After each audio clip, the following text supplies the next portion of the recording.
সনাতন astrological coaching centre online জ্যোতিষ শিক্ষা class number হচ্ছে 15, বিষয় সংখ্যাতত্ত্ব 3-এর বিচার বিশ্লেষণ পদ্ধতি।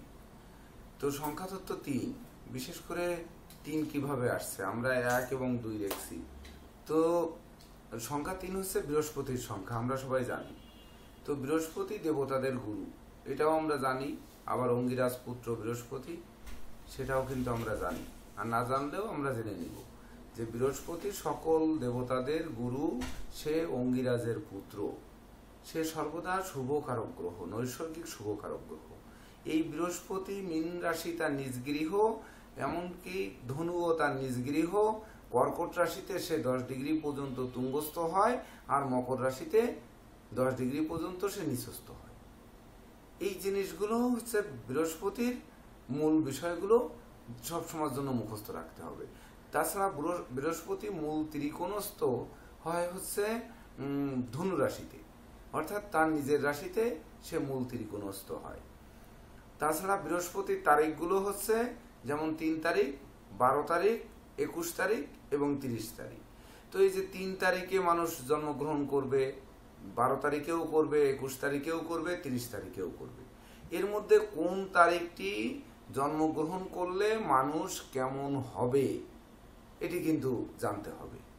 তো জানতে গেলে আমরা এই যে বৃহস্পতির 2টি গৃহ, যে গৃহ একটি মীন একটি ধনু, এই ধনুর রাশির জাতক জাতিকা সে কেমন, বা বৃহস্পতি ধনুতে আছে সে কেমন হবে, আর বৃহস্পতি মীনে থাকলে কেমন হবে, বৃহস্পতি তুঙ্গ থাকলে কেমন হবে, বৃহস্পতি নিচু থাকলে কেমন হবে, এরকম 4টি বৈশিষ্ট্য তো আমরা পাবো। আবার বৃহস্পতি মূল ত্রিকোণে থেকে অর্থাৎ ধনুতে থাকলে অর্থাৎ সেই ধনুর ফল, অর্থাৎ 4টি ফল আমরা পাচ্ছি। ঠিক তদনুরূপ এই সংখ্যাতত্ত্বেও কিন্তু 3, 12, 21, 30 অর্থাৎ এই 4টি চরিত্র আমাদেরকে আলাদা করতে হবে। যে সংখ্যা 3 হচ্ছে পুরুষ যোগ স্ত্রী, অর্থাৎ 1 যোগ 2 সমান হচ্ছে 3, অর্থাৎ 3 হচ্ছে সন্তান। তো বিশেষ করে এই যে 3, যেটি প্রসার, বিস্তার এবং বৃদ্ধির কারক, অর্থাৎ 3 না হলে, পুরুষ এবং স্ত্রী না হলে কিন্তু সন্তান জন্মাবে না। আর সন্তান জন্মগ্রহণ না করলে আমাদের প্রসার হবে না, আমাদের বিস্তার হবে না, আমাদের বৃদ্ধির কারকও কিন্তু হবে না, বা বৃদ্ধি হবে না। তার জন্য এই প্রসার, বিস্তার এবং বৃদ্ধির কারক হচ্ছে সংখ্যা 3, এটি মাথায় রাখতে হবে। সমস্ত এই মানে দুনিয়ায় যত জগৎ, এই জগৎ কিন্তু একটি ত্রিকোণের উপর প্রবাহমান, এটিও মাথায় রাখতে হবে। যেমন ধরুন বৈদিক ঋষিরা যেমন বলতো যে বিশ্বব্রহ্মাণ্ডকে 3 ভাগে ভাগ করেছিল, সেটি আমরা অনেকেই জানি। যেমন দুলোক, ভূলোক, অন্তরিক্ষ লোক করেছিল না। আবার যেমন আমরা দেখি যে স্বর্গ, মর্ত্য, পাতাল। স্বর্গ রয়েছে, মর্ত্য দেশে আমরা বসবাস করছি, পাতাল তো সমুদ্রের নিচেই রয়েছে। এইরকম 3 স্তরে অনেক ভাবে ভাগ করেছে। যেমন হচ্ছে সুপ্ত, তারপরে হচ্ছে সুষুপ্তি এবং জাগ্রত। মানে জাগ্রত অবস্থায় আমরা আছি, আবার সুপ্ত অবস্থায় আছি, কখনো সুষুপ্তি অবস্থায় আছি। আবার দেখা যাচ্ছে এই জাগ্রত অবস্থায় কেউ স্বপ্ন দেখে, কেউ আবার এই সুপ্ত অবস্থায় স্বপ্ন দেখে, আবার কেউ সুষুপ্তি অবস্থায়ও কিন্তু স্বপ্ন দেখে।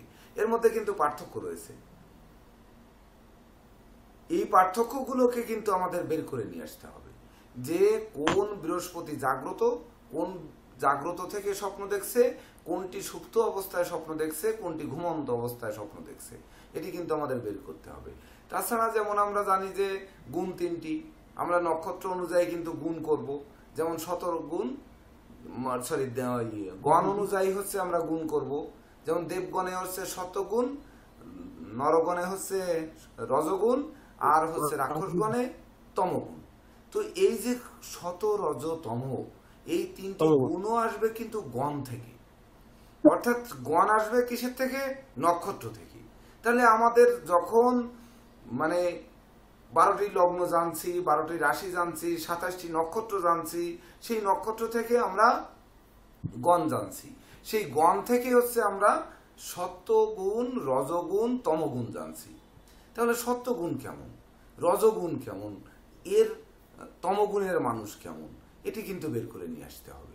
তো তো এই গোড়ার শিকড় ধরে যদি না বের করা হয় তখন কিন্তু এই 3, 12, 21, 30-এর ফলাফল আলাদা করা যাবে না। সহজ, হ্যাঁ, নিউমারোলজিতে এগুলো বের করা অনেক সহজ, কিন্তু যতটা সহজ সেই সহজটার জন্য আমাদের কিন্তু গোড়া থেকে ভাবতে ভাবতে আসতে হবে, এটি কিন্তু মাথায় রাখতে হবে। তাছাড়া আমরা তো জানি যে যেমন বুদ্ধির ধর্ম 3টি। কেউ স্মৃতিশক্তি দ্বারা বলে, কেউ অনুমতি নিয়ে বলে বা অনুমান করে বলে, আর কেউ প্রত্যক্ষ গুণের বলে। তাহলে স্মৃতিশক্তি আর প্রত্যক্ষ গুণ আমরা বুঝি না। প্রত্যক্ষ দর্শন রেখা কি? হাত জায়গায় দেখান, প্রত্যক্ষ দর্শন রেখা কোথায় থাকে? বুধের ক্ষেত্র থেকে উঠে স্যার চন্দ্রের ক্ষেত্রে যায়। বুধের ক্ষেত্রের নিচে থেকে, ঠিক এই যে বুধের ক্ষেত্র নিচু থেকে ধনুকের মতো বেঁকে চন্দ্রের ক্ষেত্রে যায়, এটাকে দৈব রেখা বলে বা প্রত্যক্ষ দর্শন। তো এই যাদের প্রত্যক্ষ দর্শন বা দৈব রেখা থাকে তারা কিন্তু দেখা যাচ্ছে ওই অনেক কিছু আগেই টের পেয়ে যায়। আজকে বন্যা হবে, আজকে বৃষ্টি হবে, আজকে ঝড় হবে, বা ধরুন আজকে দুর্যোগ হবে, আজকে গেলে অ্যাক্সিডেন্ট হবে, আজকে গেলে হয়তো পকেট থেকে টাকা হারানো যাবে। যেমন আমরা বলি যে বাম চক্ষুর উপরে পাশ লাফাচ্ছে, সামুদ্রিক শাস্ত্র, উপরে পাতা লাফাচ্ছে, অর্থ ব্যয় হবে। আবার ডান চক্ষু লাফাচ্ছে, বন্ধু দর্শন হবে। তাহলে এই যে জিনিসগুলো বলে সামুদ্রিক শাস্ত্র মোতাবেক, বা ওই বিশেষ করে বিশ্ববিখ্যাত জ্যোতিষ খনা বলে গেছেন যে তানার কথা যা দলিল তাই এক কথায়, কথার নড়চড় হবে না, উনি যেগুলো বলে গেছেন। ঠিক তদনুরূপ এই প্রত্যক্ষ গুণ কোন 3 তারিখের মধ্যে রয়েছে, অর্থাৎ 3, 12, 21, 30 এর মধ্যে প্রত্যক্ষ গুণ কার রয়েছে? অনুমান করে কে, অনুমান নির্ভর করে কে বলছে, আর কে হচ্ছে স্মৃতিশক্তি দিয়ে বলছে, এগুলোও কিন্তু আলাদা করতে হবে, বুঝতে হবে আগে খুব ভালো করে। যেতে আমাদের বৃহস্পতি শুধু যে মীন, ধনু বা ধরুন কর্কট আর মকরের বিচার করে দিলেই 4টে বিচার হয়ে যাবে, হবে না কিন্তু। তাছাড়া যেমন আমরা জানি যে মানুষকে যেমন দণ্ড দেয়, দণ্ডিত করে, এটা দণ্ড অর্থদণ্ডে দণ্ডিত করে, মানদণ্ডে দণ্ডিত করে, রাজদণ্ডে দণ্ডিত করে। কোন বৃহস্পতিকে রাজদণ্ডে দণ্ডিত করবে? সে তো রাজা, সে তো এমনি দেবতাদের গুরু, তো সে কি দণ্ডিত হবে না? দেশের রাজারা দণ্ডিত হয় না? আপনারা সাদ্দাম হোসেন, মুয়াম্মার গাদ্দাফি বা বড় বড় রাষ্ট্রনায়ক, এগুলো যাদের জীবনে ঘটেছে কিছু মানে দণ্ড ঘটেছে, এগুলো আমরা দেখিনি, আমরা ইতিহাসে পড়িনি? তাহলে এই যে কারাদণ্ড, মানদণ্ড, বাগদণ্ড, রাজদণ্ড, মানে কোন দণ্ডে তারা দণ্ডিত হবে? অর্থাৎ বৃহস্পতি পাপস্থ, ধরে রাখেন বৃহস্পতি কোন লগ্নের সাপেক্ষে বৃহস্পতি পাপ এবং বৃহস্পতি মারক, একটি লগ্নের নাম বলুন। মকর লগ্ন স্যার, মকর লগ্ন, বৃষ লগ্ন। মকর লগ্নে বৃহস্পতি পাপ, কুম্ভ লগ্নেও বৃহস্পতি পাপ। সুন্দর। তো এই যে মকর লগ্নের বৃহস্পতি পাপ, এই বৃহস্পতি কখন কারাদণ্ড দিতে পারে, কখন মানদণ্ড দিতে পারে, কখন বাগদণ্ড দিতে পারে, এটি কিন্তু আলাদা করে বের করে নিয়ে আসতে হবে। বৃহস্পতি কোন গৃহে থাকলে, আপনারা হয়তো বলবেন যে অষ্টমে থাকলে কারাদণ্ড দেবে। তো এইবার মকর লগ্ন, অষ্টম মানে সিংহ, তো সিংহে বৃহস্পতি থাকবে রবির গৃহে, রবি নৈসর্গিক পাপ গ্রহ, সেখানে থাকবে। তো রবির গৃহে বৃহস্পতি থাকবে, হতে পারে নৈসর্গিক পাপ গ্রহ। তো বৃহস্পতি পাপ গ্রহ আবার অষ্টম ঘরে গিয়ে অবস্থান করছে, যেখানে দণ্ডিত ঘর। তাহলে সেই দণ্ডটা কোন দণ্ড দেবে? তাকে কি কারাদণ্ড দেবে, না মানদণ্ড দেবে, নাকি বাগদণ্ড দেবে? কোনটা দেবে? এটা আমরা জানি। নমস্কার স্যার। হ্যাঁ নমস্কার।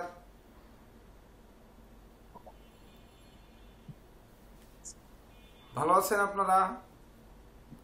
আছি স্যার, ভালো আছি। আপনি কেমন আছেন স্যার? হ্যাঁ ভালো। তো এই যে আমাদের দেখতে হবে যে ধরুন রবি হচ্ছে সুনাম, যশ, খ্যাতি, প্রতিপত্তির মালিক, অর্থাৎ মান সম্মান দেওয়ার মালিক রবি। তো রবির গৃহে গিয়ে বৃহস্পতি অবস্থান করছে পাপ, সে মানদণ্ড দিতে পারে, কিন্তু রাজদণ্ড দিতে পারে? রাজদণ্ড দিতে স্যার, গেলে রবি কিন্তু ওই বৃহস্পতিকে ক্ষিপ্ত করতে হবে, ওই পাপ থাকলেও হবে না, ওকে অতিরিক্ত শক্তিশালী হতে হবে, মানে অহংকারী বৃহস্পতি হতে হবে। তো অহংকারী বৃহস্পতি যখন হবে তখন অহংকার হচ্ছে পতনের মূল, সেই অহংকারের কারণে তার রাজদণ্ড হবে। অহংকারী কিভাবে বানানো যাবে এটি কিন্তু বুঝতে হবে। তার জন্য কিন্তু আমাদের আমার পরবর্তীতে ক্লাসে আপনাদের সনাতন অ্যাস্ট্রোলজির সূত্রগুলো নিয়ে আলোচনা করবেন আমাদের পরবর্তী স্যার জয়ন্ত স্যার এবং নীরজ কান্তি রয়। তো এই যে কেন সূত্র নিয়ে আলোচনা করবেন, যে সূত্র যদি আমাদের মুখস্থ না থাকে, আপনাদের বলছি মুখস্থ করতে, আপনাদের যে কয়েকটা পেজ দিয়ে দিয়েছি, আসলে আপনারা কিন্তু কেউ মুখস্থ করতে পারেননি, কেউ পারেননি, এমনকি অনুধাবনও করতে পারেননি। তো যেটি মুখস্থ করতে হবে, বুঝতে হবে এবং অনুধাবন করতে হবে, করে তারপরে কিন্তু ওটি জানতে হবে, তখন না মনের মধ্যে গেঁথে থাকবে। তো ঠিক তদনুরূপ প্ল্যানেটে শুধু মকর লগ্ন, বৃহস্পতি পাপ, বৃহস্পতি অষ্টমে বসে আছে, এইবার ওই জায়গায় আর কোন গ্রহকে টেনে আনলে ওই বৃহস্পতি অহংকারী হয়, আর কখন ওই বৃহস্পতি শান্ত হয়, এগুলো কিন্তু বুঝতে হবে। তাছাড়া ধরুন, যেমন আমরা দেখি যে আমরা সকালবেলায় যেমন ত্রিসন্ধ্যা গায়ত্রী পাঠ করি। ত্রিসন্ধ্যা গায়ত্রী পাঠ মানে কখন কখন, যেমন সকাল দুপুর সন্ধ্যা, বা সকাল দুপুর সন্ধ্যায় আমরা আহার করি, সকালে করি, দুপুরে করি, রাত্রে করি। অবশ্য উন্নত বিশ্বে অনেক দেশে সকালবেলায় চা খাচ্ছে, দুপুর বেলায় হয়তো ভাত খাচ্ছে, রাত্রেবেলায় রুটি খাচ্ছে, তবু কিন্তু 3 বেলা কিছু না কিছু খাচ্ছে। এরকম কিন্তু ঘটছে, অর্থাৎ 3-এর একটা জয় জয়কার। যেমন আমরা জন্মগ্রহণ করেছি, আমরা বেঁচে আছি, আবার আমরা মারা যাব, এটা স্তর 3টি। তাছাড়া ধরুন যেমন কাল, অতীতকাল, বর্তমান কাল, ভবিষ্যৎ কাল। তো অতীতের কথা বলছে কোন বৃহস্পতি, কোন বৃহস্পতি বর্তমানকে নিয়ে ভাবছে, আর কোন বৃহস্পতি ভবিষ্যৎকে নিয়ে ভাববে। অর্থাৎ মৃত্যুর পরে কোন ব্যক্তি, যেমন আমরা একটি কথা বললি যে কালসর্প দোষে জন্মগ্রহণ করেছে, সেটি তার দোষ নয়, মানে তার জন্ম সময় নিয়ে জন্মেছে। অর্থাৎ কালসর্প দোষে জন্মগ্রহণকারী জাতক বা জাতিকা বিশেষ করে মৃত্যুদিন ঘটা করে পালিত হয়। তো এই যে ঘটা করে পালিত হতে গেলে, তাহলে তার বর্তমান ভালো না হলে ভবিষ্যৎ কি ঘটা করে পালিত হবে? আপনারা ভালো কাজ না করে গেলে, বিশেষ করে মৃত্যুর পর কি আপনাকে স্মরণ করবে? হ্যাঁ, স্মরণ করবে, খারাপ কাজ করলেও করবে, খারাপভাবে স্মরণ করবে। তো কোন বৃহস্পতি ভালো কাজ করায় মৃত্যুর পরে স্মরণ রাখবে? অর্থাৎ কালসর্পদোষ। কালসর্পদোষ, হ্যাঁ ধরে নিন তার সেখানে বৃহস্পতি পাপ হয়ে অষ্টমে বসে আছে, ধরে রাখুন, বা দ্বাদশে বসে আছে, ষষ্ঠে বসে আছে। তাহলে সেই বৃহস্পতি সংখ্যাতত্ত্বে কোনটি আসবে, এটি কিন্তু বুঝতে হবে, বের করতে হবে। শুধু সংখ্যাতত্ত্ব শিখলে কিন্তু হবে না। অনেকে বলেছেন যে আমরা যারা ডিপ্লোমা করেছি তারা আপার ডিপ্লোমার ক্লাসে যাব কি যাব না। আচ্ছা, আমি কিন্তু অনুমতি দিয়ে দিয়েছি যারা ডিপ্লোমা করছেন বা আপার ডিপ্লোমায় ভর্তি হয়েছেন, ক্লাস শুরুও হয়ে গেছে, তো সবাই আগের ক্লাসও করতে পারবেন। আবার আপার ডিপ্লোমা যারা করছেন তারা এরপরে ডিগ্রি ক্লাস যখন হবে তখন তার ক্লাসও করতে পারবেন। অর্থাৎ শিখে নেওয়ার সুযোগ আপনাদের রয়েছে।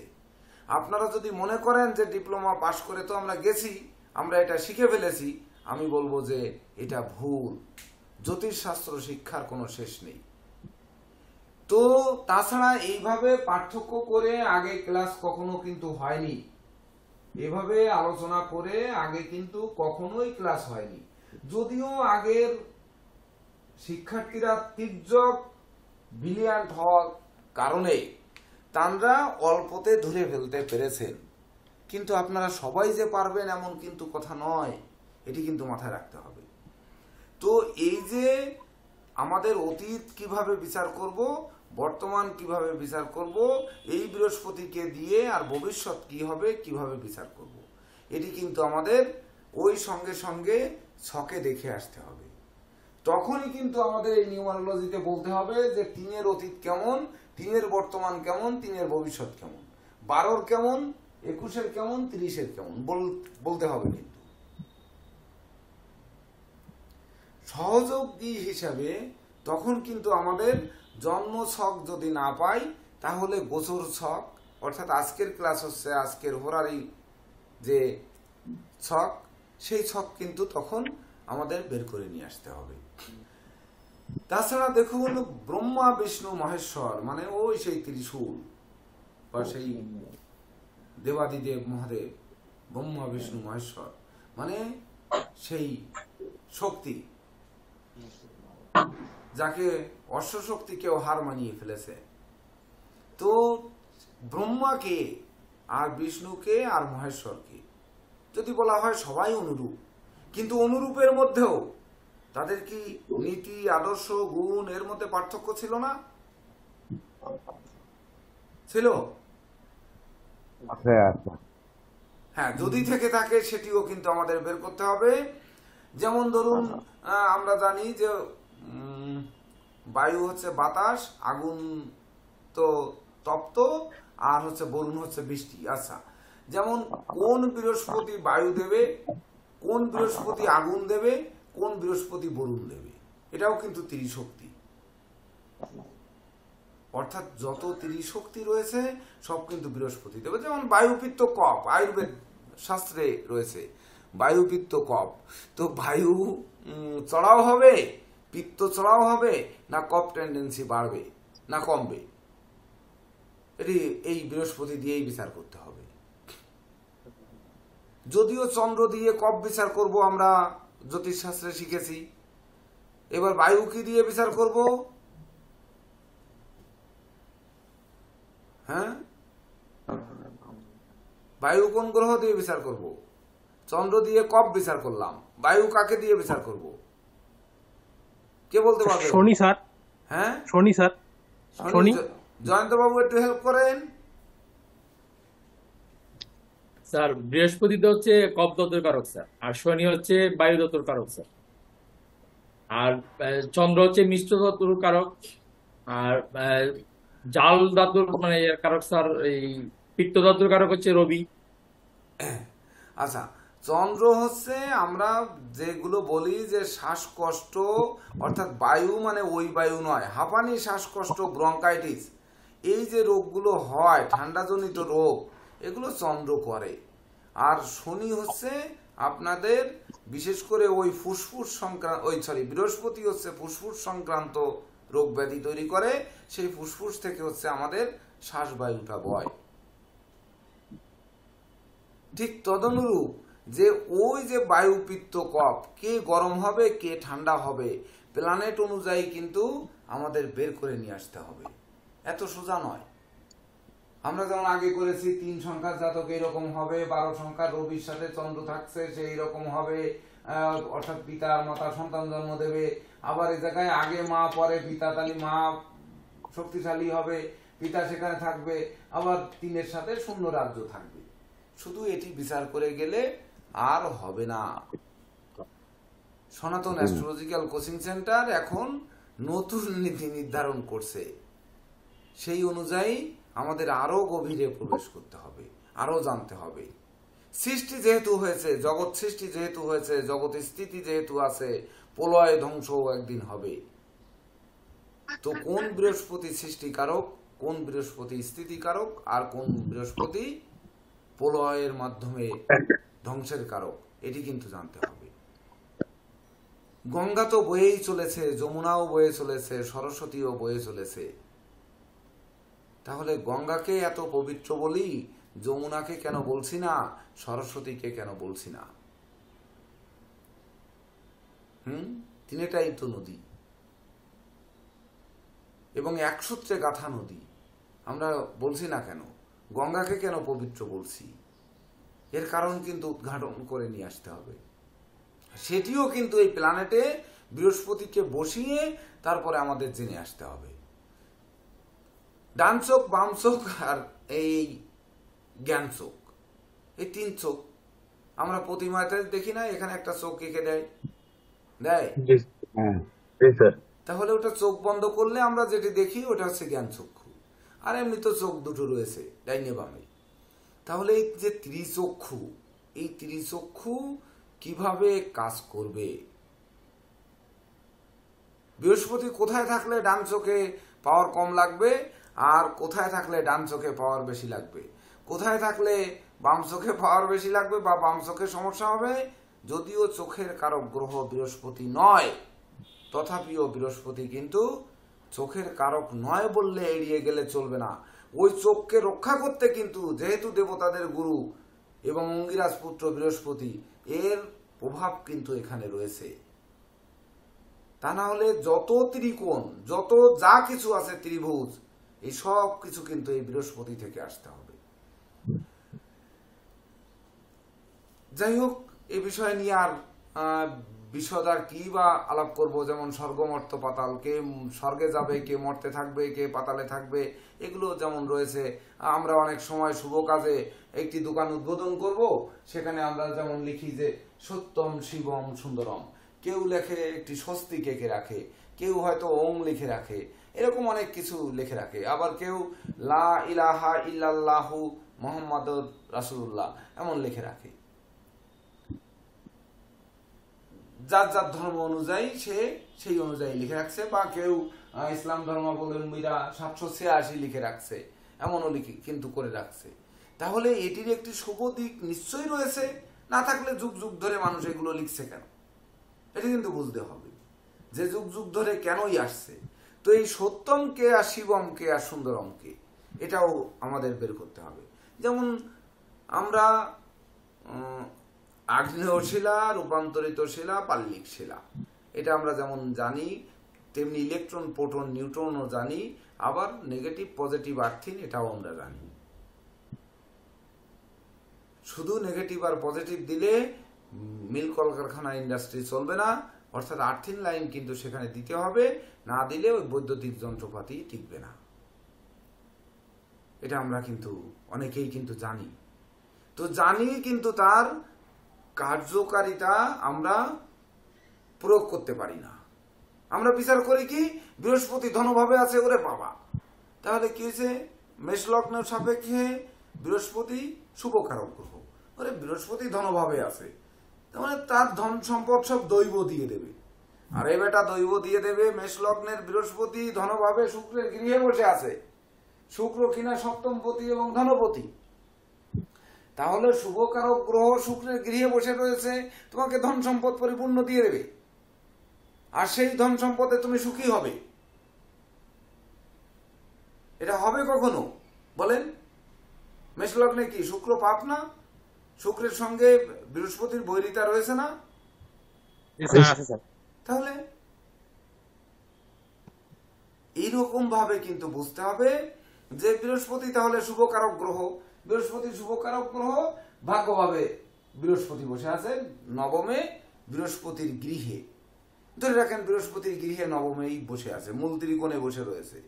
তাহলে এই বৃহস্পতি তো ভাগ্য উন্নতি ঘটাবেই। কিন্তু যদি এটি ধরেন রাহুর নিচু ঘর, ওখানে রাহু যুক্ত থাকে, বা ধরুন রাহু মিথুনে থেকে তার তুঙ্গ গৃহে থেকে সে তির্যক দৃষ্টি দিল, সপ্তম দৃষ্টি দিল, ওই বৃহস্পতি ভাগ্যের কত উন্নয়ন ঘটাবে এটি কিন্তু বুঝতে হবে। উন্নয়ন কতটা ঘটাবে এটি কিন্তু বোঝার প্রয়োজন রয়েছে, এটি আমাদের জানতে হবে। যেমন আমরা ওই প্রাণায়াম করতে বলেছি, প্রত্যেক শিক্ষার্থীকে বলেছি যে কোনো প্রাণায়াম না পারলেও অনুলোম বিলোম প্রাণায়ামটা আপনারা করবেন। এতে কি হবে?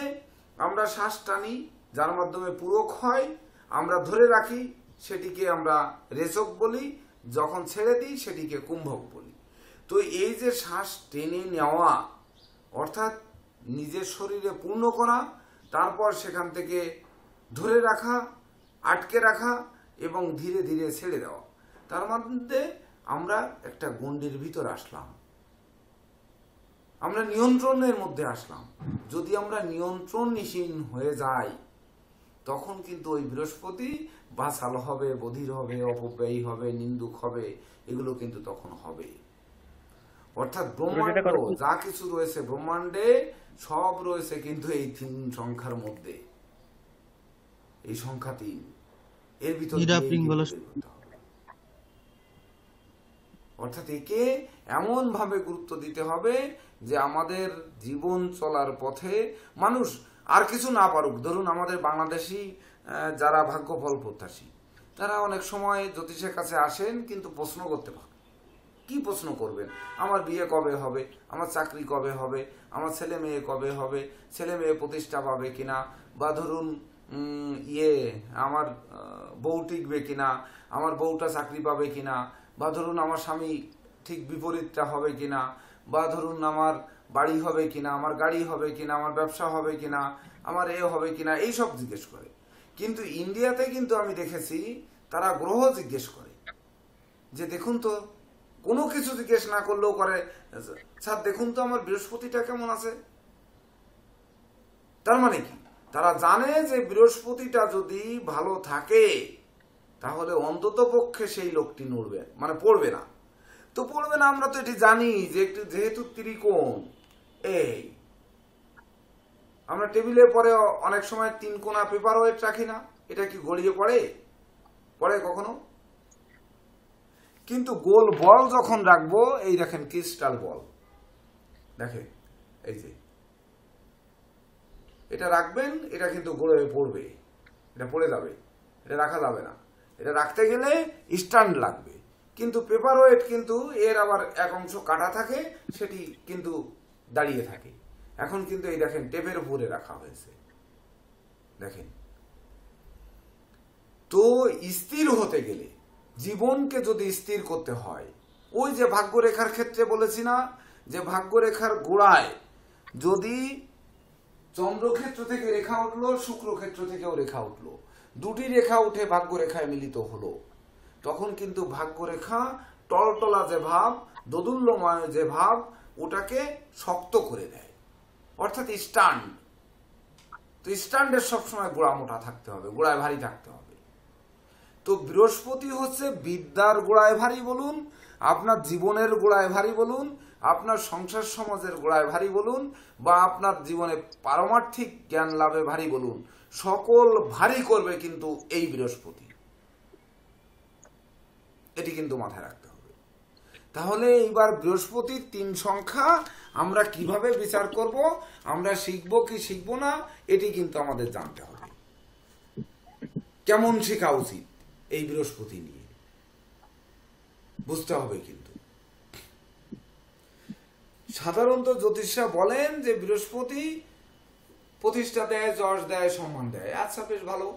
তাহলে বৃহস্পতি শত্রু গ্রহ বুধ আর শুক্র, এটা হয়তো জানে যে শুক্র যুক্ত বৃহস্পতি, বুধ যুক্ত বৃহস্পতি শুভ ফল দেয় না। আর কি হয়, বৃহস্পতি লগ্নের ষষ্ঠ, অষ্টম, দ্বাদশে থাকলে ভালো ফল দেয় না। এটা তো সব জ্যোতিষরা পারে। সনাতন অ্যাস্ট্রোলজিক্যাল কোচিং সেন্টারের জ্যোতিষরা এর থেকে বেশি কিছু পারতে হবে, যেটি বৃহস্পতির এই, অর্থাৎ বৃহস্পতি হচ্ছে জীবনের ভিত, অর্থাৎ বৃহস্পতি জাতককে শক্ত সামর্থ্য করে তুলতে সহযোগিতা করবে।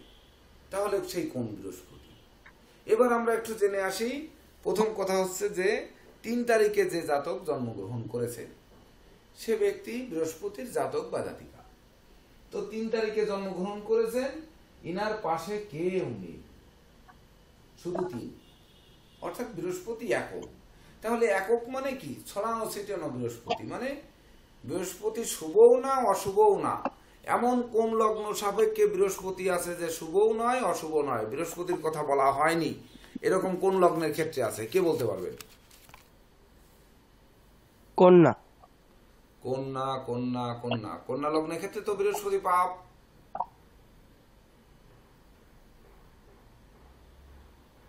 কন্যা লগ্নে বৃহস্পতি পাপ এবং মারক। হ্যাঁ, বৃহস্পতি শুভ নয় অশুভ নয় এমন একটি লগ্ন কে বলতে পারবেন? ধনু লগ্নে তো বৃহস্পতি শুভ অশুভ কিছু নয় মনে হয়। শুভ স্যার, ধনুলগ্নে বৃহস্পতি। হ্যাঁ, সিংহ লগ্ন হবে। ধনুলগ্ন সম্বন্ধে কিছু বলা হয়নি স্যার, বৃহস্পতি সম্বন্ধে। হ্যাঁ, কিছু বলা হয়নি, তার মানে শুভ অশুভ কিছুই নয়। নিরপেক্ষ স্যার। হ্যাঁ, ধনুলগ্নে রবি মঙ্গল শুভ, শুভ শুক্র।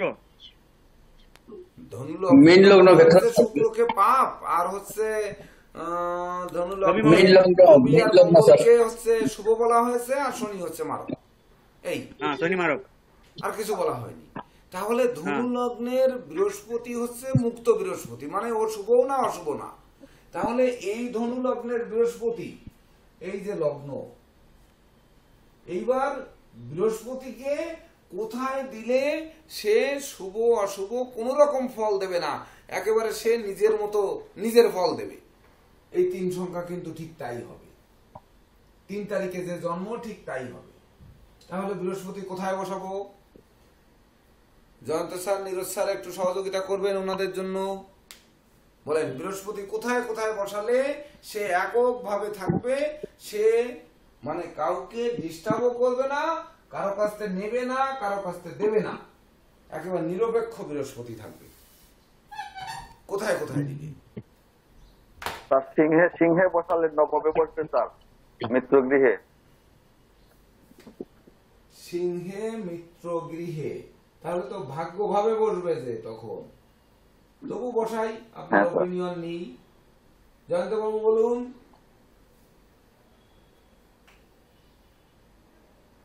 স্যার অশুভ গ্রহগুলো 6 আর 12-তে দিন স্যার।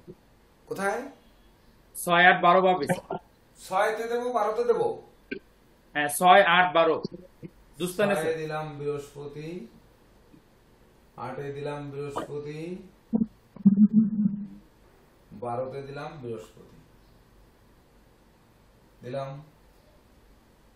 তাহলে এবার আমার কথা মতো আমি একটু ধনভাবেও দিয়ে দিই বৃহস্পতি।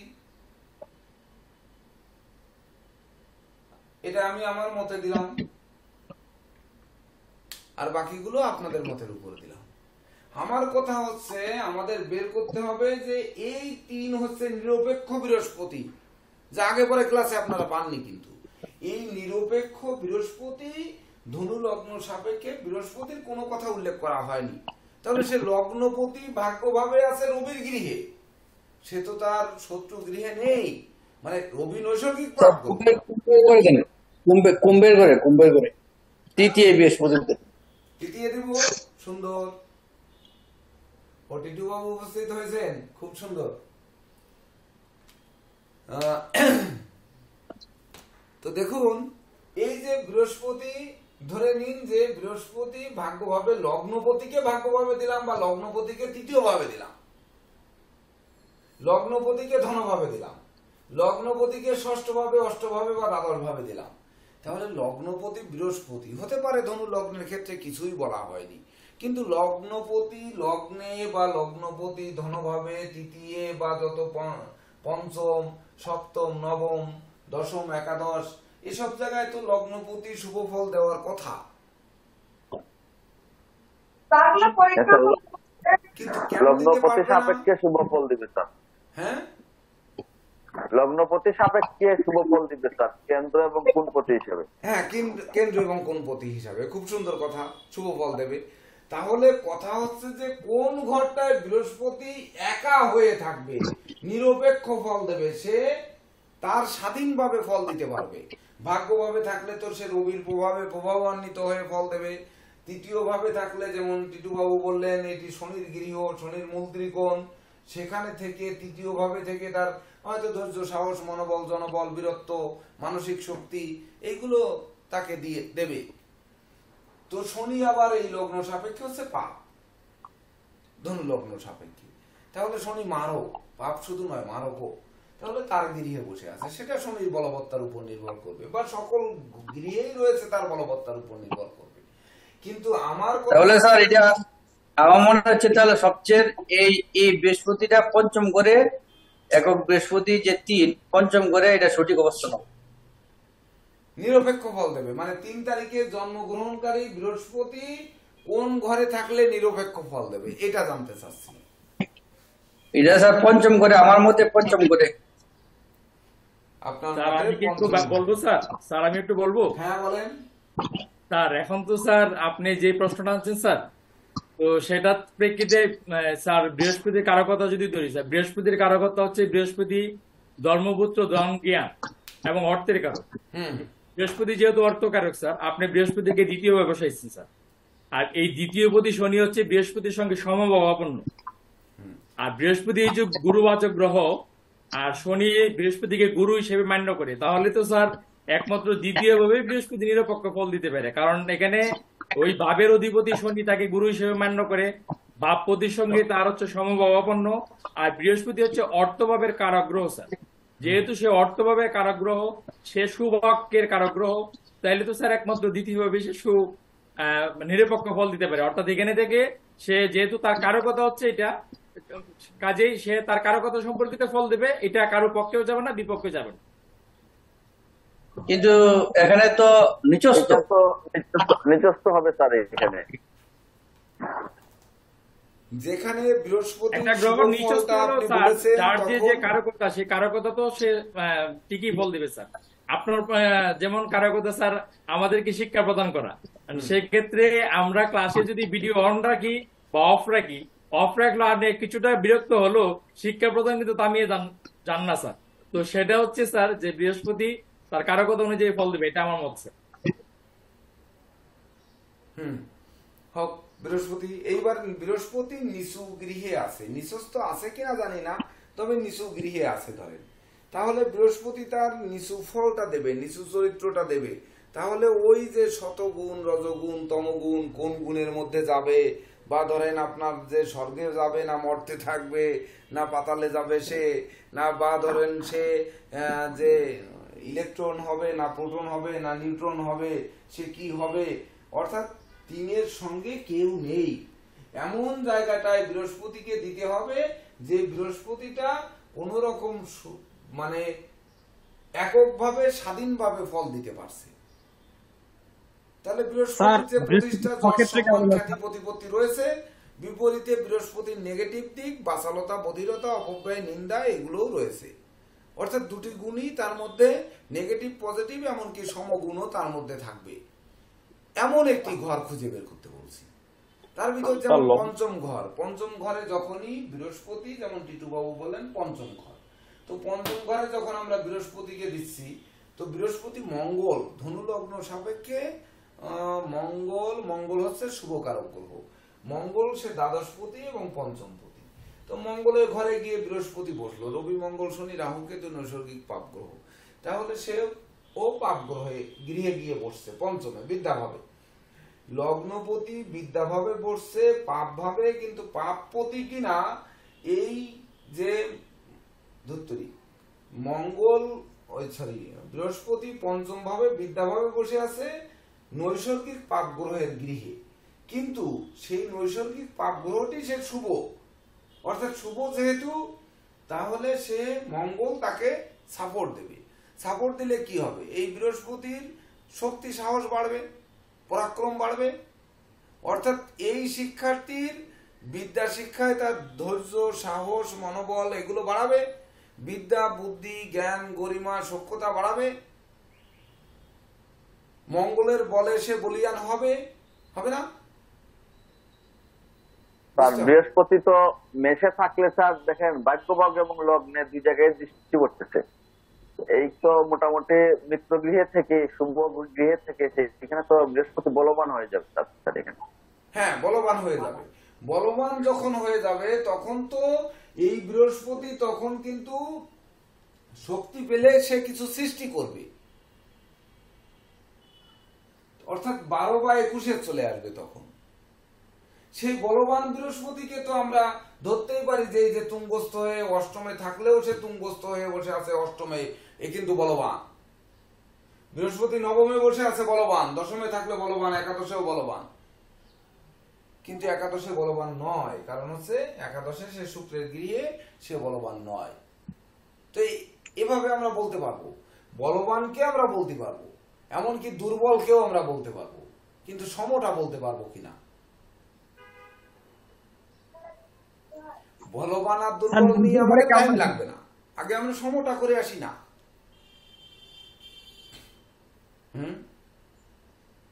নিজ গৃহে স্যার, হ্যাঁ নিজ গৃহে ধনুতে স্যার, ধনুতে ওটা তার মূল ত্রিকোণ গৃহ, ওটা তার মূল ত্রিকোণ। অর্থাৎ মূল ত্রিকোণে বৃহস্পতি শক্তিশালী, আবার নিজ গৃহে সে শক্তিশালী, তাহলে কি হবে? কর্কট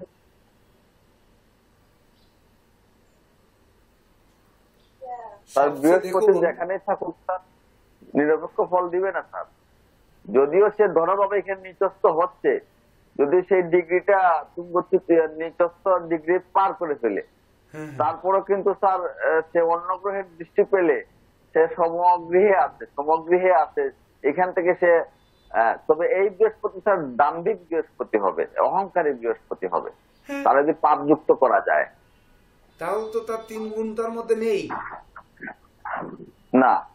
কিন্তু দেবাশিস চন্দ্র রয় লালমনিরহাট, উনি কিভাবে বললেন যে ধনুতে বসাতে হবে? ধনুতে বসালে হতে পারে, কিভাবে বললেন? স্যার ওখানে তো স্যার নিজের ঘর স্যার, ওখানে তো আর অন্য কোনো গ্রহের প্রভাব থাকবে না স্যার নিজের ঘরের মধ্যে স্যার। হ্যাঁ, আর কি? গুরুজি স্যার আমার কাছে এটাই মনে হয়েছে স্যার। মনে হলো কিভাবে, ধনুতে মনে আসলো কিভাবে আপনার? স্যার আসলো স্যার, এমনি আসলো গুরুজি। হ্যাঁ, এবার সবাই একটু চিন্তা করুন যে ওই যে ইরা পিঙ্গলা সুষমা বা ধরুন ওই প্রত্যক্ষ দর্শন রেখা কি ওই দেবাশিস চন্দ্র রায়ের হাতে আছে কিনা।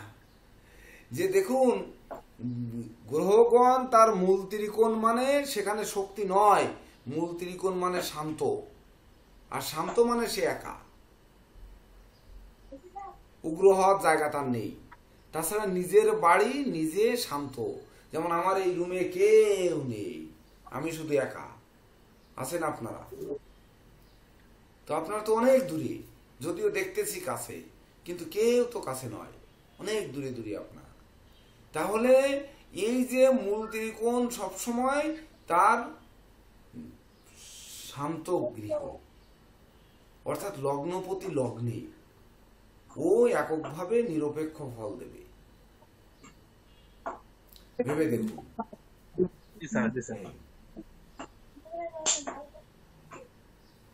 এইবার জয়ন্তবাবু একটু ব্যাখ্যা করুন একে একে। দ্বিতীয় বৃহস্পতি, নীরজ বাবুও সহযোগিতা করবেন। দ্বিতীয় বৃহস্পতি কেন আমরা লগ্নটাকে 3-এর সঙ্গে তুলনা করছি ধনু লগ্নে, এবার বাকিগুলো প্রত্যেক ঘরের বৃহস্পতি কিন্তু একটু ব্যাখ্যা করে দিতে হবে।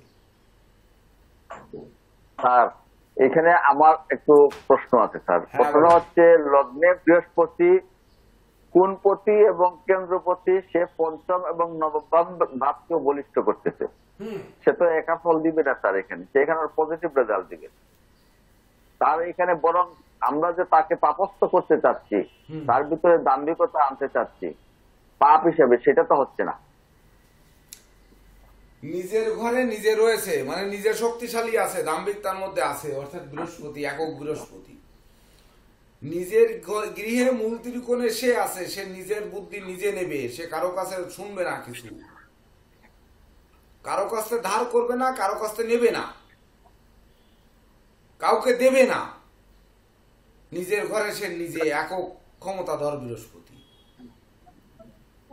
এখানে তার ওই দাম্ভিকতাও থাকবে, অর্থাৎ যেহেতু তার ধারে কাছে আসার মতো কেউ নেই, অর্থাৎ দাম্ভিকতা থাকবে, ওই গুরুগিরি আদর্শও থাকবে, আবার সে প্রতিষ্ঠিত তো নিজ গৃহে সে প্রতিষ্ঠিতও থাকবে, মূল ত্রিকোণে সে শান্তও থাকবে, সব কিছু থাকবে ওই বৃহস্পতির মধ্যে, অর্থাৎ একক বৃহস্পতি। বুঝতে পারছি। এইবার আপনারা বিশেষ করে জয়ন্তবাবু দ্রুত 2, 3, 4, 5, 6, 7, 8, 9, 10, 11, 12 প্রত্যেক ঘরের বৃহস্পতি কেমন এটি একটু বলতে হবে। তারপরে আমরা কিন্তু যাব 12 এবং 30-এ, মানে 12 তারিখ 21 তারিখ তো একই, 30 তারিখ আলাদা, এটা একটু বোঝাতে হবে। আমি 3-4 মিনিটের বিরতি নিচ্ছি। আরে মৃত্যু লাগলে তো বৃহস্পতি শত্রু না মিত্র না, কি তুলা আমার লগ্ন? নেট ছিল না। তুলা লগ্ন বৃহস্পতি যখন দ্বিতীয় থাকবে স্যার, সেটা তো আমি বলেছি স্যার, বৃহস্পতি দ্বিতীয় যখন থাকবে এটা সমগণ এবং অর্থকারক গ্রহ বৃহস্পতি অর্থভাবে তুলা থাকবে। লগ্নের কথা কে বললেন আবার? তো ভাইটা হ্যাঁ, সুভাষচন্দ্র রায় টাকা কোন দিবে? তুলা লগ্নে কি, তুলা লগ্নে তো বৃহস্পতি হচ্ছে পাপ, হ্যাঁ লগ্নপতি অষ্টমপতি। ওনার ওখানে নেটের প্রবলেম। ঠিক আছে জয়ন্ত বাবু, আপনি বলে যান 2 3 1 1 12 পর্যন্ত একটু বলে যান।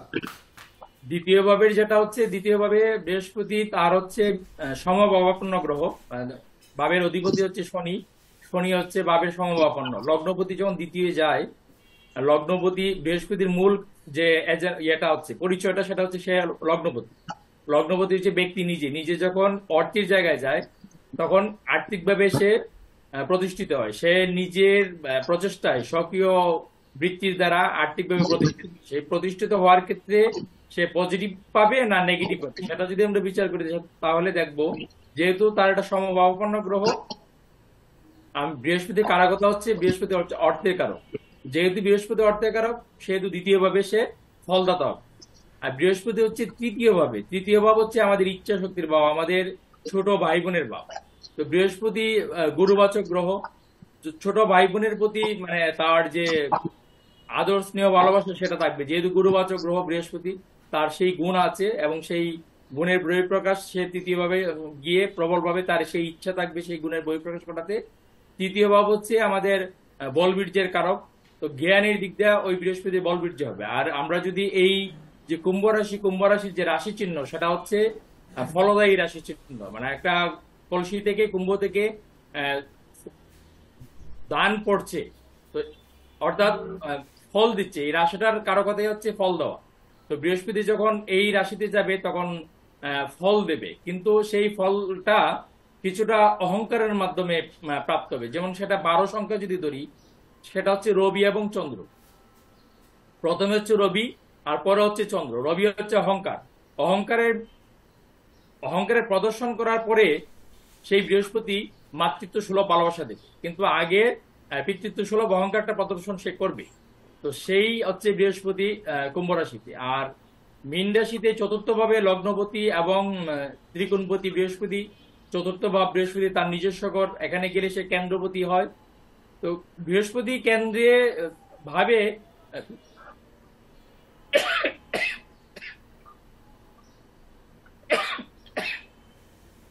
কেন্দ্রভাবে বৃহস্পতির একটু কেন্দ্রপতিত্ব দোষ থাকে। তথাপিও চতুর্থ ভাব যেহেতু বৃহস্পতি নিজস্ব ঘর, আর চতুর্থ ভাবের যে ভাবের যে আমরা চিহ্ন দেখি সেখানে হচ্ছে দুটি মৎস্য চিহ্ন। দুটি মৎস্য চিহ্ন একে অপরের বিপরীত দিকে তাদের দৃষ্টিগত অবস্থান। তো একে অপরের ভিন্ন দিকে যখন দৃষ্টিগত অবস্থান হয় সেটা হচ্ছে সলা পরামর্শের কারক হয়। তো এই চতুর্থ ভাবের এই ধনুলগ্ন সাপেক্ষে চতুর্থ ভাবের যে বৃহস্পতি সে সুপরামর্শদাতা হবে। যদি এই ধরনের ব্যক্তি মানে পরামর্শমূলক পেশা নিজেকে বেছে নেন তাহলে অত্যন্ত মানে তিনি ভালো হবেন, এবং ওই যে ব্যক্তির পরিবার, সেই পরিবারের ব্যক্তি পরিবারের মধ্যে ধর্মের চর্চা হবে এবং সার্বিকভাবে সবাই সুপরামর্শদাতা। পঞ্চমে বৃহস্পতি, বৃহস্পতি লগ্নপতি পঞ্চমে। পঞ্চম হচ্ছে আমাদের মেধার জায়গা। বৃহস্পতি হচ্ছে জ্ঞানের কারক গ্রহ, কারণ বৃহস্পতি এবং এই পঞ্চম ভাব হচ্ছে মেষ রাশি, সেটা হচ্ছে মঙ্গলের ক্ষেত্র। তো এই যে পঞ্চম ভাব সেটা হচ্ছে বৃহস্পতির মিত্রক্ষেত্র।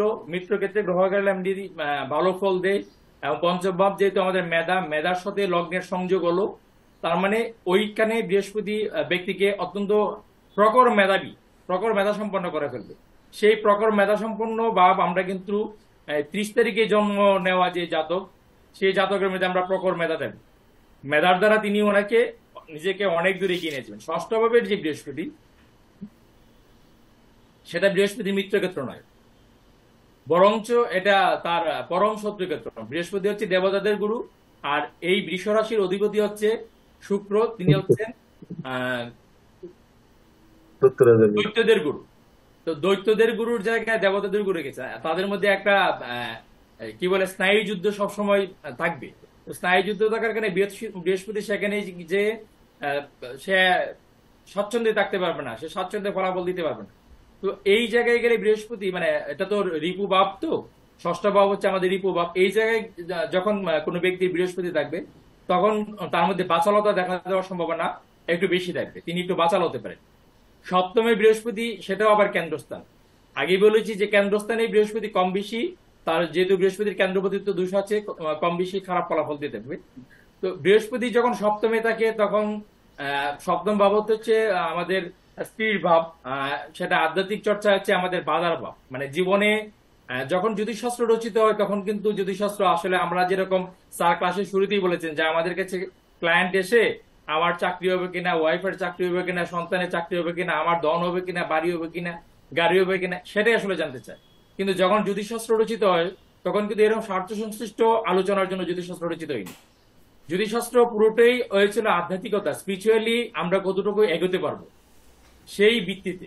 তো এই স্পিরিচুয়ালি এগিয়ে যাওয়ার ক্ষেত্রে সপ্তম ভাব হচ্ছে আমাদের জীবনের বাধা, সেটা আমাদের স্ত্রী।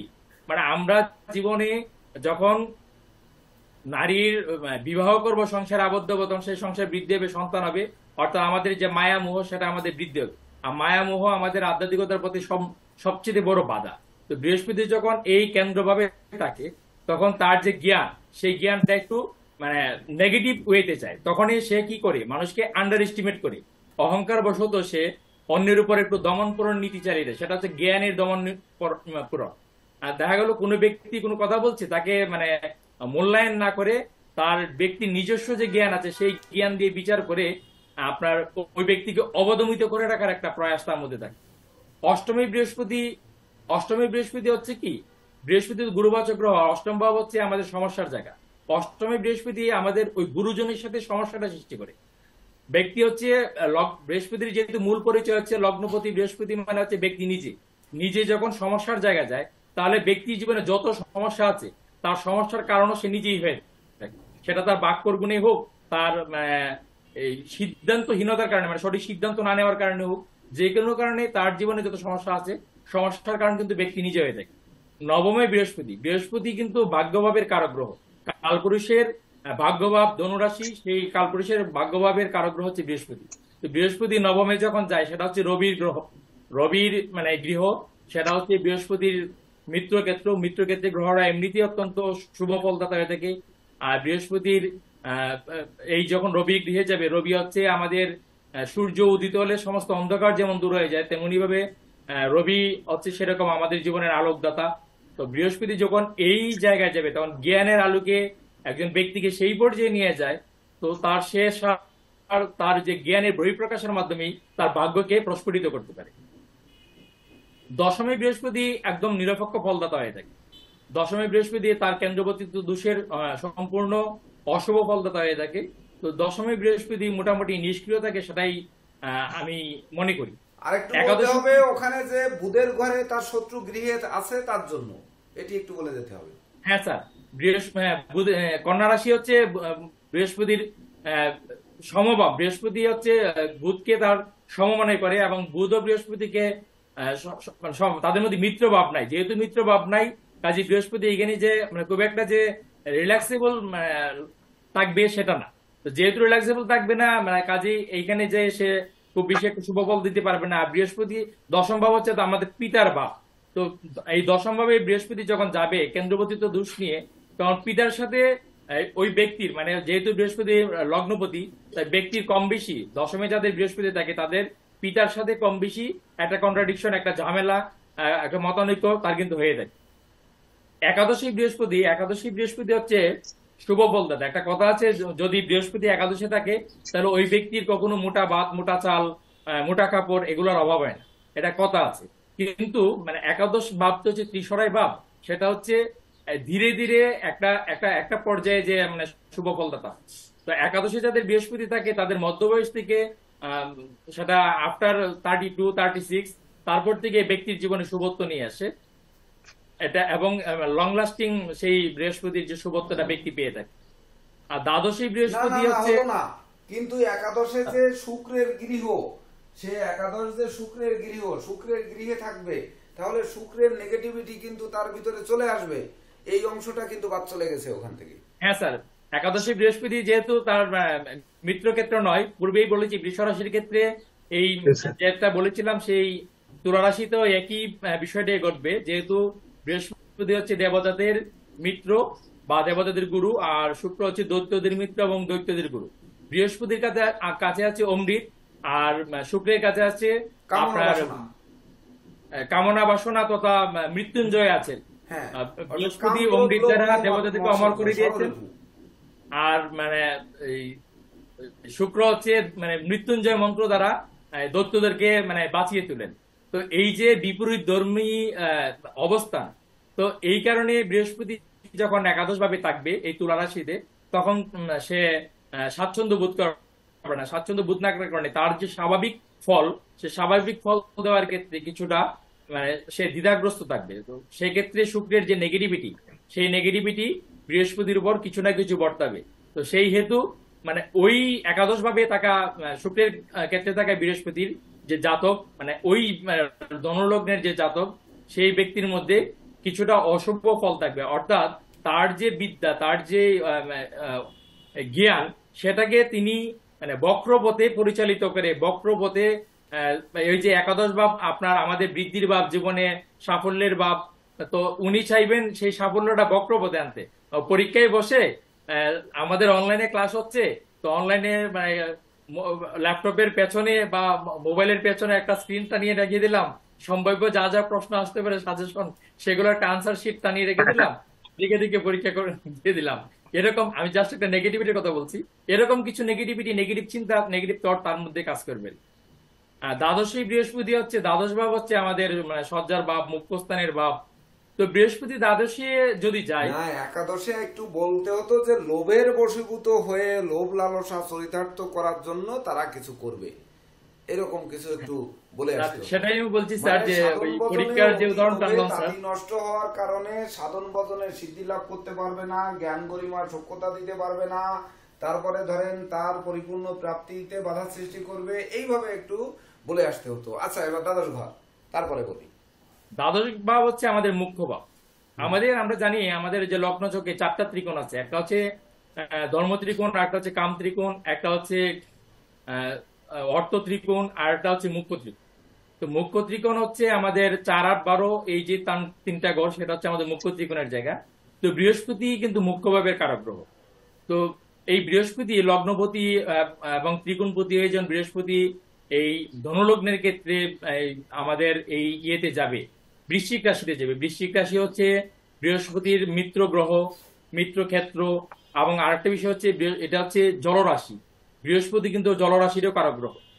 তো এই যে মানে সব দিক দিয়ে একটা পজিটিভ বা এই পজিটিভিটির কারণে ওই মানে ওই লগ্নের জাতক যার বৃহস্পতি দ্বাদশ ভাবে থাকবে, সে কিন্তু কোনো না কোনো ভাবে ধর্মের দিক দিয়ে দাবিত থাকবে। তার যে কথাবার্তা, তার কথাবার্তার মধ্যে স্পিরিচুয়ালিটি থাকবে, আধ্যাত্মিকতার স্পর্শ থাকবে, এবং তিনি আহ, ধর্মের আড়ালে, ধর্মের ঢামাডোলের মধ্যে নিজেকে ব্যাপৃত রেখে তার জীবনধারাটাকে অতিবাহিত করতে চাইবেন। সুন্দর, অসংখ্য ধন্যবাদ। দেখুন, সনাতন অ্যাস্ট্রোলজিক্যাল কোচিং সেন্টার আমরা পূর্বেই বলেছি যে আপনাদেরকে এক ঝাঁক শিক্ষক উপহার দিয়েছে। তার মধ্যে জয়ন্ত কুমার দেব, নীরজ কান্তি রয় এবং সুবীর মহন্ত, টিটু দাস, দেবদাস কার্জি, এনাদের সিলেক্ট করেছে। তো আপনারা একে একে বুঝতে পারবেন যে আমার অবর্তমানেও যে সনাতন অ্যাস্ট্রোলজিক্যাল কোচিং সেন্টার ঠিক একই রকম ভাবে দাঁড়িয়ে থাকবে বা একই রকম ভাবে চলতে থাকবে, এটা আমার বিশ্বাস। তো ইনরা কিন্তু আপনাদের স্যার এবং আপনাদের গুরু, এটি কিন্তু মাথায় রাখতে হবে। আপনাদেরই সহযোগিতা করার জন্য কিন্তু ওনারা এখানে ক্লাসে রয়েছেন। যদি ওনারা মনে করতেন যে আমরা তো ডিপ্লোমা পাশ করে গেছি, আমাদের তো আর এখন এই ক্লাসে থাকার দরকার নেই, তাহলে ওনারা কিন্তু নাও থাকতে পারতেন। ঠিক তদনুরূপ যারা মানে আপার ডিপ্লোমা করবেন, তারা বিশেষ করে ডিগ্রি ক্লাসে কি হচ্ছে, এই যে সুযোগ দেওয়া হয়েছে, অর্থাৎ সুযোগটা কাজে লাগাতে পারলে আপনারাও কিন্তু এক সময় এরকম হয়ে উঠবেন। অর্থাৎ জ্যোতিষ শুধু শিখলে হবে না, শুধু শিখলেই আমরা যদি মনে করি যে আমরা সব শিখে ফেলেছি, তার মানে ভুল করেছি, আমরা কিছুই শিখিনি। তখন কিন্তু মনে করতে হবে যে আমরা কিছুই শিখিনি। তখন মনে হবে, যখন আপনারা প্রতিযোগিতায় পড়ে যাবেন, তখন দেখবেন যে মনে হবে আমরা কিছুই শিখিনি। স্যার আমি একটু, স্যার আমি বলছি স্যার, আপনি স্যার, আমি সব ছাত্রদের উদ্দেশ্যে বলছি প্রত্যেকটা নিউমারোলজি ক্লাসের শুরুতে স্যার যা যা স্টার্টিংলি যা যা কথা বলে আপনারা চেষ্টা করবেন সবগুলা কথা লিখে রাখতে। মূল ক্লাস কিন্তু ওইটাই। আমি যা বললাম পরবর্তীতে রাশিচক্রের ভিত্তি করে, এটা হচ্ছে মানে ওই মূল বিষয়ের ব্যাখ্যা মাত্র। কিন্তু আপনি যদি ভালো ব্যাখ্যাকার হন তাহলে আমার চাইতে ভালো ব্যাখ্যাকার, এমনকি স্যারের চাইতে ভালো ব্যাখ্যাকার হতে পারেন। এবং স্যার কিন্তু আমাদের ক্লাসে বলতেন যে আমি চাই আমার ছাত্ররা আমার চাইতে ভালো ব্যাখ্যা করুক। তো স্যার যেটা প্রথম দিকে বলেছেন, আমি আজকে বলছি যে আমরা তো নিউমারোলজি 3 নম্বর ক্লাস করেছি স্যারের কাছেই। তো স্যার আমাদের সময় যে 3 নম্বর ক্লাসটা দিয়েছেন আর আজকে যে 3 নম্বর ক্লাসের যে স্টার্টিংলি যে শিক্ষাটা দিয়েছেন, এটার মধ্যে আকাশ পাতাল পার্থক্য। মানে পার্থক্য কতটা সেটা আমি আপনাদেরকে বলে বোঝাতে পারবো না। আমার কাছে 3 নম্বর ক্লাসে স্যার যা যা বলেছেন প্রথম, মানে বিচারে যাওয়ার আগে যা যা বলেছেন তার সবকিছু A to Z নোট করা আছে। কিন্তু আজকে স্যার যা যা বলছেন আমাকে কিন্তু ওই ক্লাসের ভিডিওটা দেখে আবার কিন্তু নোট করতে হবে যে স্যার আজকে কি বলেছেন। এটা কিন্তু নোট করার আগ পর্যন্ত আমার এই 3 নম্বর ক্লাসের নিউমারোলজিটা আমারও পরিপূর্ণ হবে না। আমি আপনাদেরকে সেটা বলে রাখছি, সেই থিওরিটা দিয়ে দিচ্ছি। আপনারা যদি একদম খাতা কলম নিয়ে বসে থাকবেন, স্যার যা বলে তা লিখে রাখবেন। মনে রাখবেন একটা সামান্য কথা আপনার ক্লায়েন্টকে বোঝানোর জন্য বড় ধরনের ভূমিকা রাখবে। জি স্যার। তো ধন্যবাদ। এইবার আমরা যখন 12 তারিখে আসবো, যে কোনো জাতক 12 তারিখে জন্মগ্রহণ করেছে, তাহলে 12 তারিখে পিতা আর মাতা, রবি হচ্ছে পিতা আর মাতা হচ্ছে চন্দ্র, এই দুটির মিলনে হচ্ছে 3, অর্থাৎ বৃহস্পতি। অর্থাৎ এ পিতৃশক্তি পাচ্ছে, মাতৃশক্তিও পাচ্ছে। যেমন ধরুন আমরা যদি এই যে ধনু লগ্নের লগ্নপতি লগ্নে বসিয়েছি, এইবার চতুর্থ ভাব তার নিজ গৃহ, এটা বুঝতে হবে যে চতুর্থ ভাব হচ্ছে তার নিজের গৃহ। তাহলে চতুর্থ ভাব থেকে আমরা কি কি বিচার করি আপনাদের কিন্তু দিয়েছি, যে মা বিচার করি, বন্ধু বিচার করি, জীবন সঙ্গী বিচার করি। আবার দেখা যাচ্ছে চতুর্থ ভাব থেকে আমরা কন্যা সন্তান বিচার করি, কোমল শিশু বিচার করি, প্রাথমিক শিক্ষা বিচার করি। তো সেই সকল দিকগুলো, যে চতুর্থ ভাবের যে দিকগুলো সে লগ্নপতি লগ্নে আছে সে পাচ্ছে। আবার লগ্নপতি যখন অষ্টমে যাচ্ছে তার তুঙ্গ গৃহ, তো অষ্টমে যখন যাচ্ছে তখন কিন্তু ওইগুলোকে সব ধ্বংস করে দিচ্ছে। জয়ন্তবাবু আলাপ করেছেন, দেখেন তা কিন্তু পেয়ে যাচ্ছেন, তখন কিন্তু আবার সেটি ধ্বংস করছে। তাহলে এই যে বৃহস্পতি আর তার নিজ গৃহে মূল ত্রিকোণে থেকে একক বৃহস্পতি একক ক্ষমতা পাচ্ছে। তার মানে কি, তার নেগেটিভিটি, কলহ বিবাদ উৎকট উদ্ভট ঝামেলা, মাতৃপ্রাপ্তি, বন্ধু বান্ধব আত্মীয় পরিজনের থেকে সহযোগিতা, অংশীদার থেকে সহযোগিতা, কন্যা সন্তানদের প্রতিষ্ঠা, প্রাথমিক শিক্ষা, সবকিছুতে সহযোগিতা করলো।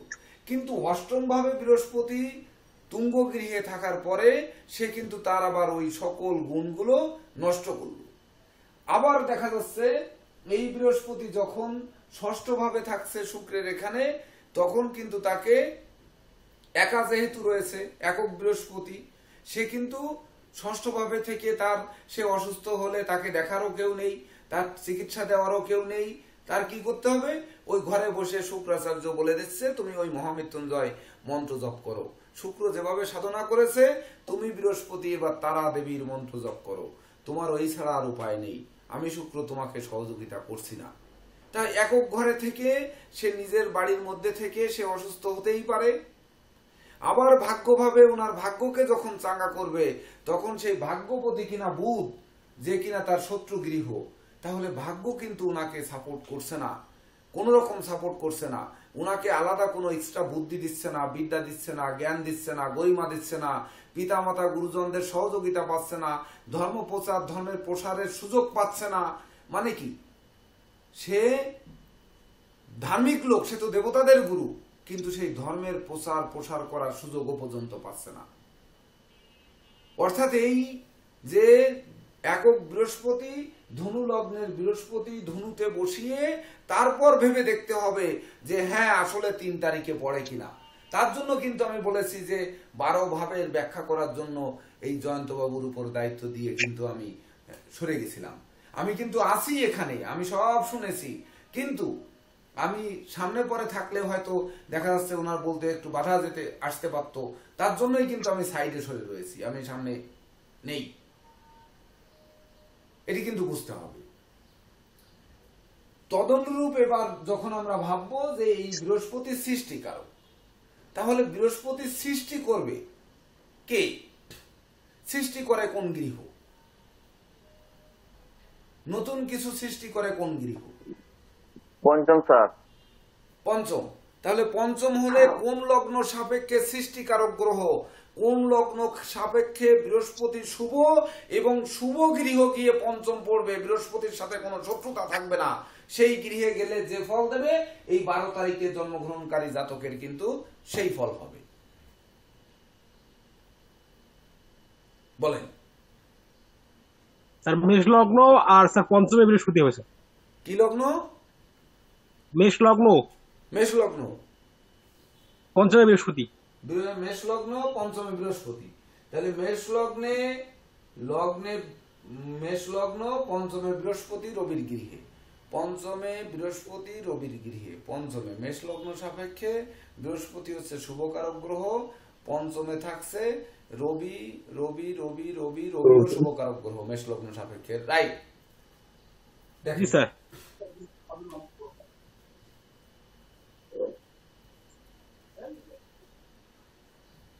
বৃশ্চিক লগ্নের ক্ষেত্রে মীন রাশিতে বৃহস্পতিও সেই শুভ ফল দেবে। হ্যাঁ, একই কথা।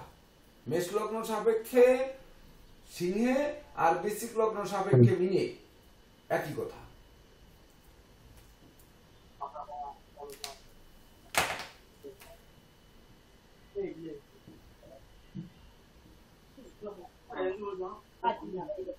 আর হচ্ছে বৃশ্চিক লগ্ন সাপেক্ষে মিনে বৃহস্পতি। এই দুটো যেমন ফল দেবে ঠিক তদনুরূপ বৃশ্চিক লগ্ন, বৃশ্চিক লগ্নে বৃশ্চিক লগ্নের ক্ষেত্রে স্যার দিবে না। মেষ লগ্নের ক্ষেত্রে পঞ্চমে যেরকম ফল দিবে, বৃশ্চিক লগ্নের ক্ষেত্রে দেবে না। হবে না, হবে না, হবে না, হবে না। একমাত্র কারণ স্যার বৃহস্পতি এখানে মারক স্যার। হবে না, বৃশ্চিক লগ্নে হবে না, বৃশ্চিক লগ্নে হবে না। তো মেষ লগ্নে হয়তো মীন লগ্নের সাপেক্ষে চন্দ্র দিতে পারেন, তবে কিছুটা হবে। হ্যাঁ, মীন লগ্ন সাপেক্ষে কিছুটা হবে, কিছুটা। হ্যাঁ, ঠিক বলেছেন। হ্যাঁ, এটা ঠিক বলেছেন। কারণ চন্দ্র শুভকারক গ্রহ, মঙ্গলের সঙ্গে রাজযোগ তৈরি করে। মঙ্গল হচ্ছে তার ধনপতি, মঙ্গল এখানে সে নিচস্থ হয়, অর্থাৎ মঙ্গলের দোষ তার লুপ্ত হয়, এবং চন্দ্র হচ্ছে বৃহস্পতির মিত্র গ্রহ, চন্দ্রের গৃহে গিয়ে অবস্থান করে। হ্যাঁ, এই চন্দ্র শুভ, মীন লগ্নের সাপেক্ষে চন্দ্র শুভ। হ্যাঁ, শুভ। তো এই যে এই দুটি আর লগ্ন বৃশ্চিকে, সাপেক্ষে, কর্কট লগ্নের ক্ষেত্রে স্যার ওই বৃশ্চিকে পঞ্চম ভাব হয় স্যার। হ্যাঁ, কি লগ্ন? কর্কট কর্কট লগ্নের লগ্ন ক্ষেত্রে সাপেক্ষে, হ্যাঁ স্যার। কর্কট লগ্ন সাপেক্ষে বৃশ্চিকে বৃহস্পতি শুভকারক গ্রহ, সৃষ্টিকারক গ্রহ, সে বৃশ্চিকে মঙ্গলের গৃহে, সেও শুভ ফলদাতা হতে পারে, সে ভাগ্যভাবে গিয়ে সেও সহযোগিতা করতে পারে। এটা কর্কট লগ্ন সাপেক্ষে হয়। কর্কট লগ্ন সাপেক্ষে কি বলছে? কর্কটে হচ্ছে, হ্যাঁ, মঙ্গল শুভকারক। কর্কট লগ্নের সাপেক্ষে স্যার মঙ্গল বৃহস্পতি শুভ, আর রবি শুক্র শনি অশুভ, আর এই বুধ শুক্র শনি অশুভ। আচ্ছা, আচ্ছা। বুধ শুক্র শনি অশুভ। হ্যাঁ, হ্যাঁ, কর্কট শনি লগ্ন, মারক। ঠিক আছে, ঠিক আছে, এটাও ঠিক আছে। তাহলে এই তিনটি লগ্ন সাপেক্ষে বৃহস্পতি হচ্ছে আমাদের সৃষ্টিকারক, অর্থাৎ সে উত্তরাধিকার প্রাপ্তিও তার রয়েছে, নিজের শ্রমও রয়েছে। যেমন একটি কথা আমি রাশিফলে বলি, আপনার উত্তরাধিকার সূত্রে যেমন ধন সম্পদ সম্পত্তি পাবেন, তেমনি আপনারাও প্রচুর উপার্জন করবেন, যা আপনাদের বাড়ি গাড়ি ভূ সম্পত্তি ক্রয়ের স্বপ্ন বাস্তবায়ন করবে, অর্থাৎ নতুন কিছু সৃষ্টি করবে। তো এই যে বৃহস্পতি, সেটি হচ্ছে 12 তারিখের বৃহস্পতি, অর্থাৎ পিতার সহযোগিতা, পিতা এবং মাতাকে নিয়ে বৃহস্পতি হচ্ছে। তো রবি এবং চন্দ্র দুটি গ্রহ শুভ ফল দেবে। সেই শুভত্বের ভিতর দিয়ে যে বৃহস্পতি জন্ম নেবে, সেই বৃহস্পতি মেষ লগ্নের সিংহে বৃহস্পতি, কর্কট লগ্নের বৃশ্চিকে বৃহস্পতি, মীন লগ্নের কর্কটে বৃহস্পতি। এইরকম হলে তখন এই বৃহস্পতি সৃষ্টিকারক হবে। আচ্ছা, স্যার মেষ লগ্নের ক্ষেত্রে কি স্যার বৃহস্পতি পূর্ণ শুভ ফল দিতে হবে স্যার? স্যার কোনটা? পরাশরী উপহার যেটা আপনারা যেটা স্যার ক্লাস নিয়েছিলেন আমাদের সময়, লগ্নেশে পঞ্চমে মানি সুতোষক পঞ্চম মধ্যমম প্রথমাবুত্ত ন্যাসৎ ক্রোধী রাজ প্রবেশক, রাজ প্রবেশক মন্ত্রী হবে, সেটা তো শুভ স্যার। কিন্তু সুতোষক পঞ্চম মধ্যমম, তার পুত্র সুখ মধ্যম হবে, প্রথম পুত্র মারা যাবে। কাজেই স্যার মেষ লগ্নের ক্ষেত্রে পঞ্চমে বৃহস্পতি সম্পূর্ণ শুভ ফলটা তো হচ্ছে না স্যার। না, হচ্ছে না। ধরেন প্রথম পুত্র মারা গেল, যার জন্ম মৃত্যু বিবাহ তিনটা বিধাতার হাতে, তো বিধাতা তাকে সন্তান শোক দিতেই পারে, কিন্তু তাই বলে তার সন্তান হবে না তা কিন্তু বলে নাই। প্রথম পুত্র নাশাশ্বত, মানে প্রথম পুত্র নাশ হতে পারে, তাই বলে তার পরে যে পুত্র হবে না এটি কিন্তু বলে নাই। কিন্তু স্যার সুতোষক পঞ্চম মধ্যমম বলছে মানে তার যে সন্তান সুখ সেটা মধ্যম হবে, আর রাজ প্রবেশক সে মন্ত্রী হবে কিন্তু ক্রোধী হবে। হ্যাঁ, ক্রোধী ক্রোধ হবে, তো হতেই পারে। একজন মানুষের ধ্বংসের কারণ কারণ হতে হচ্ছে পারে। বৃহস্পতি সে সৃষ্টি করছে, দেবতাদের গুরু সে মন্ত্রী পরিষদ সৃষ্টি করছে, তাহলে সৃষ্টি করলে তার শাসন ক্ষমতা, তার ভিতরে কিছু কষ্ট ক্লেশও তো তার পেতে হবে। এত বড় জায়গায় যেতে গেলে, তার এত বড় ক্ষমতার অধিকারী হতে গেলে তার তো কিছু দমন পীড়ন নীতি তার মধ্যে থাকতে হবে। তা আঘাত না খাইলে তো মায়া বাড়বে না, এটি কিন্তু বুঝতে হবে। তো কোনো জায়গা তার থেকে সৃষ্টি আঘাত বলতে হ্যাঁ বলেন। তার সৃষ্টি বলতে তো শুধু আমরা যদি এই জৈবিক সৃষ্টিটাকে ভাবি তা কিন্তু না, সে কিন্তু জগৎকেও নতুন নতুন কিছু সৃষ্টি করে দিতে পারে, নতুন নতুন উদ্ভাবন তৈরি করতে পারে, তার জ্ঞান গরিমা বিস্তৃত করতে পারে, যার কারণে নতুন কিছু সৃষ্টি করতে পারে। সেটা সমাজের জন্য হতে পারে, দেশের জন্য হতে পারে, ব্যক্তি জীবনের জন্য, সামাজিক পারিবারিক জীবনের জন্য আমরা সন্তানটাকে নিয়ে আসি আর কি। হ্যাঁ,